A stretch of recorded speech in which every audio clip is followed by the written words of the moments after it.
Comment tu vis la semaine jusqu'à présent? Comment tu te sens à 24 heures du match? Fébrile, je te dirais, c'est pas mal le mot si on pouvait décrire ça rapidement comme ça. Là. Pour vrai, la semaine, ça a passé vraiment vite. Puis la préparation, tout ça, c'est sûr que c'est des semaines différentes. C'est des semaines où on est bousculé un peu avec les médias, tout ça, puis on n'est pas à la maison. Puis, mais tu sais, c'est des semaines qui vont rester gravées à jamais dans ta mémoire. Fait que non, vraiment, à 24 heures du match, là, je te dirais que je commence à avoir hâte de jouer. Là. Parle-moi un petit peu, là. Il y a beaucoup de parallèles en 2023 et 2025. Comment tu vois ça? C'est sûr que 2023, c'était une année en soi. On peut pas vraiment nécessairement comparer, je te dirais, parce que les deux éditions, c'est pas les mêmes. Mais je te dirais que peut-être dans le rôle de négligé.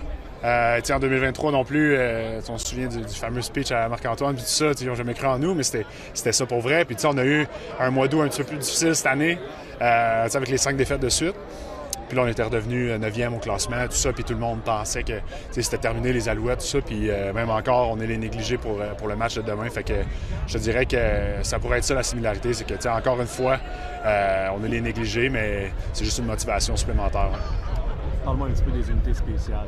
Comment, dans un stade ici où il y a beaucoup de vent, un peu comme Hamilton également, comment c'est un défi pour vous autres? C'est sûr que ça change un peu, la préparation, tout ça. Puis les distances, des fois, sont plus courtes, plus longues, tout dépendamment du vent va de quel sens. Mais à la fin de la journée, c'est pas trop changer ce qu'on fait, parce qu'habituellement, quand tu essaies de faire ça, tu compenses un peu trop, puis ça change la donne. Fait que non, c'est sûr que c'est des choses à considérer, définitivement, surtout si il y a du vent un peu. Comme à Hamilton, il y avait quand même du vent, puis on a vu Osé était solide. Surtout pour le field goal gagnant, on va se le dire.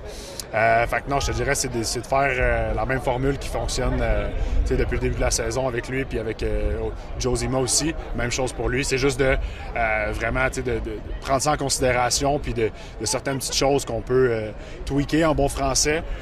Des spirales, s'assurer qu'ils sont le plus serrés possible. Fait que dans ce temps-là, ça passe à travers le vent. Fait que c'est des petites choses comme ça, mais à la fin de la journée, il faut faire ce qu'on fait d'habitude puis ça va bien marcher. Bon plan de match à préparer pour demain? Confiant, oui. Je pense que oui. Merci beaucoup. Merci à vous autres.